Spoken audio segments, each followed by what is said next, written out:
Fala pessoal, então, fechando aqui essa série de 4 vídeos, tá certo? Já vou dizer o seguinte, ó, se você chegou até aqui, se você assistiu, se você gostou, eu não sou muito youtuber, né? Mas aí depois você volta lá nos outros vídeos, deixa um gostei, assim, um joinha, né? Se você tá vendo no YouTube, você pode estar vendo na plataforma também. Deixa lá seu comentário. E se você quiser mais alguma coisa, você também já deixa aqui, né, o seu comentário do que você gostaria que eu deixasse aqui uma dica para você em até mais ou menos 10 minutos. Mas como eu havia prometido, vamos falar aqui sobre caderno de erros. Ângelo, mas você não disse que ia falar sobre caderno de erros, você disse que ia falar sobre questão. Sim, gente. Fazer questão pressupõe fazer caderno de erros, tá certo? Essa é a forma, é o padrão ouro que a gente tem hoje para como estudar através de questão. Eu fico arrepiado quando o aluno chega para mim e fala, professor, eu fiz 20 questões hoje. Eu digo, você estudou quanto tempo? A pessoa, estudei 1 hora. Eu disse, caramba, em 1 hora você fez 20 questões? A pessoa fez. Eu digo, rapaz, quanto tempo você está estudando? Não, comecei a estudar agora. Eu já sei que essa pessoa está possivelmente, eu não gosto de usar esse termo, né? Cada um estuda do jeito que acha que funciona melhor, mas geralmente essa pessoa está estudando errado. Fazer questão, pessoal, tá certo? Você pode fazer de duas formas. Você pode fazer de forma aleatória ou você pode fazer como ferramenta de aprendizagem.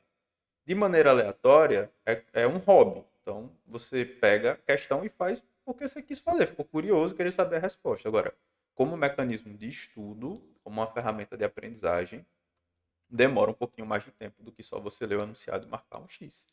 Tá certo? E é necessário que vocês façam isso. Por quê? Vamos supor que você resolveu fazer uma questão, certo? Então você foi lá e disse, não, vou fazer uma questão. Beleza. Você foi, fez a questão, tem duas possibilidades. Você pode acertar ou você pode errar. Concordam comigo? São as duas possibilidades. Aqui eu não estou trabalhando com CESP e Sebrasp, então você acerta ou você erra. Beleza.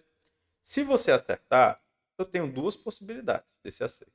Ele pode ter sido um acerto aleatório ou ele pode ter sido um acerto certo, assertivo. Ou seja, você foi lá, marcou porque você sabia e você acertou. Isso é um acerto certo, né? Com perdão da redundância, uma coisa assertiva. Diferentemente daquela questão que você chutou. E aí você acertou, tá certo? Dentro dessa questão que é aleatória, você pode ter chutado ela de duas formas. Você pode ter eliminado algumas ou e ficado entre duas. Acontece muito com vocês que estão estudando para a OAB, ou pode ter sido um completo chute. Então percebe que você precisa, tá certo? Pegar, olhar para isso daqui e entender o que é que está acontecendo com a questão que você fez. O seu erro, você sabia, por exemplo, o seu erro, ele pode ser total ou ele pode ser parcial. Depende muito da questão. Tem questão que é um erro total, porque você não sabe de nada mesmo, você foi lá, marcou uma coisa que não tem nada a ver, ou pode ser um erro apenas parcial. A FGV, por exemplo, pensando nas provas da OAB, a média, tá? Não são todas as questões. Como é que ela faz, né? São questões de ABC, então geralmente ela vai botar ali 50% das assertivas, ou seja, duas alternativas, que são duas alternativas assim, completamente. Tem vários tipos de questão, mas esses são os que têm mais frequência. Tem tudo a ver, assim, duas alternativas que não tem muito a ver com a matéria e duas que você vai ficar ali em dúvida. Por isso que geralmente você fica entre duas, aí, professor, fiquei em dúvida entre duas, marquei e errei. Só que aí você não leva na conta aquelas que você ficou em dúvida, marcou e acertou, né? Que também foi um chute. Foi parcial, mas foi não é aqui não foi um erro total, foi um erro parcial, mas aquele acerto também não foi um acerto total, foi um acerto parcial. Claro que tem outras estruturas de questão, né? Como eu falo muito nas aulas, tem questão que você sabe ou não sabe. A FGV tem vários tipos de questão. Primeiro ponto, não existe técnica de chute, não existe, não existe. Não compre, pelo amor de Deus, um curso sobre isso. A melhor técnica de chute é você pegar a sua bunda, sentar na cadeira e estudar. Essa é a melhor técnica de chute. Olha, você vai aprender a chutar como ninguém, é estudando, tá certo? Mas você precisa entender que tem diferentes tipos de questão e para esses diferentes tipos de questão existem possibilidades de abordagem. Só que aí você só vai conseguir, tá certo? usar a questão como uma ferramenta de dizer o seguinte: sei a matéria, estou bom na matéria, ou não sei a matéria. Ou seja, preciso estudar. Porque a questão ela é muito boa para isso. A questão, obviamente, para você exercitar, para você entender como a FGV cobra as coisas, mas fazer o seguinte: olha, essa matéria aqui eu só preciso revisar agora. Ou não, essa matéria aqui eu não sei, então eu tenho que voltar e tenho que estudar o material. Você só consegue fazer isso se a questão ela for feita desse jeito aqui. E para você fazer a questão desse jeito aqui, você precisa começar a aprender a fazer um caderno de erros. Porque o caderno de erros ele vai te ajudar a ter essa percepção, a ter esse estudo onde você, ao mesmo tempo, está ali sendo meio que o educador, o educando e o educador no meio do processo. E o caderno de erros ele é muito bom para isso. Como funciona um caderno de erros? Vamos tirar aqui esses desenhozinhos. Você fez a questão. E aí, ao fazer a questão, você errou a questão. Então, essa questão que vai para o seu caderno, porque ele é um caderno de o quê? Erros, onde você vai anotar os seus erros. Então, ele não é um caderno de acertos nesse caso, ele vai ser um caderno de erros. Então, você errou a questão, é a questão que vai para lá. Primeira coisa, pegue o seu caderno de erros, tá? E, na verdade, serão vários cadernos de erros, né? E comece a dividir. Um para ética, um para direito constitucional, um para direito tributário, um para direito administrativo, um para direito civil, e assim sucessivamente. Faça um caderno para cada um. Ângelo, não vou ter tempo. Então, faça para aquelas matérias que você sente que você tem uma necessidade maior, você não está indo bem nos simulados, você não está indo bem nas listas de exercício, dê prioridade, porque realmente vai gastar um tempinho para você fazer isso. Se você está ali nos vídeos passados, no caso das pessoas que vai ter ali 50 minutos para estudar, vão ter 50 minutos para estudar, então você tem que usar o caderno de erros de maneira inteligente, você vai fazer pouca questão. Então também não adianta fazer uma questão de cada matéria. O ideal é que você consiga fazer aí, quando você for tirar para fazer questão como forma de estudo, você fazer 5, 10 questões aproximadamente. Vai demorar aí, pelo menos aí uma boa hora ou mais do que uma hora para você fazer isso de questão. Por quê? Fez a questão, errou a questão, o que é que você vai fazer? Você vai pegar o enunciado dessa questão, tá certo? E você vai copiar o enunciado dessa questão. Bota enunciado, copia o enunciado da questão. Depois que você copiar o enunciado da questão, você vai botar a assertiva correta. Aí você pega a assertiva correta, bota, copia, tá certo? Que era que você devia ter marcado e você não marcou. E embaixo você bota a justificativa do porquê essa é a assertiva correta. Então você vai lá e anota. Segundo o artigo tal, do código tal. Embaixo você bota a assertiva errada, ou seja, aquela assertiva que foi a que você marcou equivocadamente. E abaixo disso você bota a justificativa do porquê esta assertiva ela está errada. Às vezes a justificativa da assertiva correta, ela já vai de alguma forma dar um direcionamento do porquê essa está errada, mas é bom você anotar para que você não erre uma questão com o mesmo fundamento. Isso daqui, pessoal, você vai colocar onde?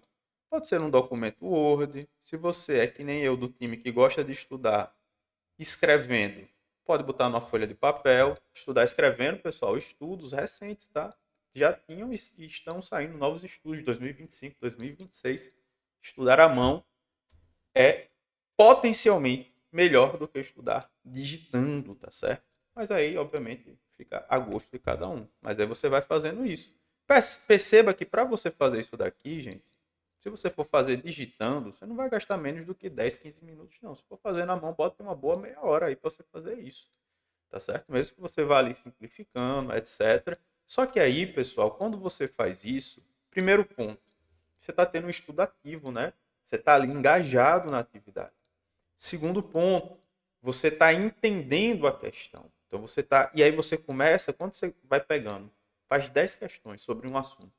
Você erra 3 sobre um mesmo tema, e são 3 questões da mesma banca, você começa a perceber como essa banca ela vai estruturando a questão que você está errando. Então, uma coisa sou eu falar, ali, ó, 1 minutinho durante a aula, 2 minutinhos, fiz um comentário, vou fazendo uma questão. Outra coisa é você perceber isso quando você está estudando. Então, só por isso, o caderno de erros já seria a melhor ferramenta para você. Mas tem um outro fator. Isso daqui, pessoal, gera para você a ferramenta mais poderosa que você poderia ter para depois você fazer uma outra coisa importante antes da sua prova, que é o quê? A sua revisão. O caderno de erros é excepcional para você revisar. Por quê? Ora, eu consegui ao longo da preparação fazer 20 questões de ética. E aí dessas 20 questões de ética que eu fiz, né, eu sei lá, fiz 10 de prerrogativas, porque eu acho que é importante. Eu percebi que em prerrogativas eu tive 40% de aproveitamento. E prerrogativas é uma matéria, né, é um assunto de ética que cai em todos os exames. A gente está indo para o 46º exame e sempre caiu.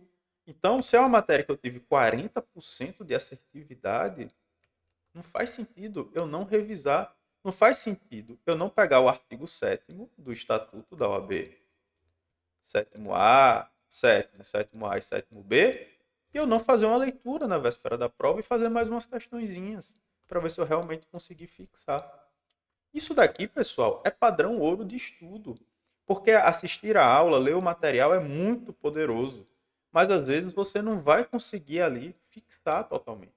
Fazer questão ajuda a fixar. Mas fazer a questão com qualidade, sabendo por que você está acertando ou por que você está errando, isso daí é você juntar esse megazord de melhores práticas de preparação.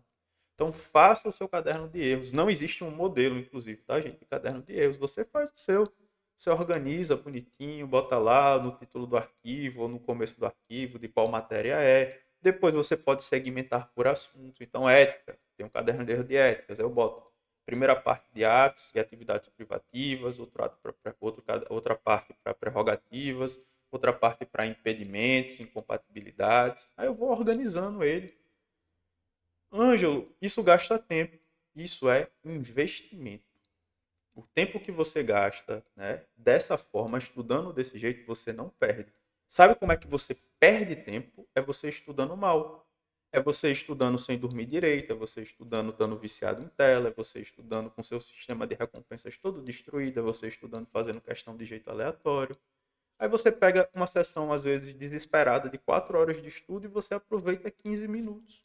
Você perdeu 3 horas e 45 minutos da sua vida que você poderia estar fazendo outras coisas. Coisas prazerosas para você estudar. Às vezes, né, 99% das vezes, não vai ser uma coisa muito prazerosa. Entendeu? Então, estude de maneira correta.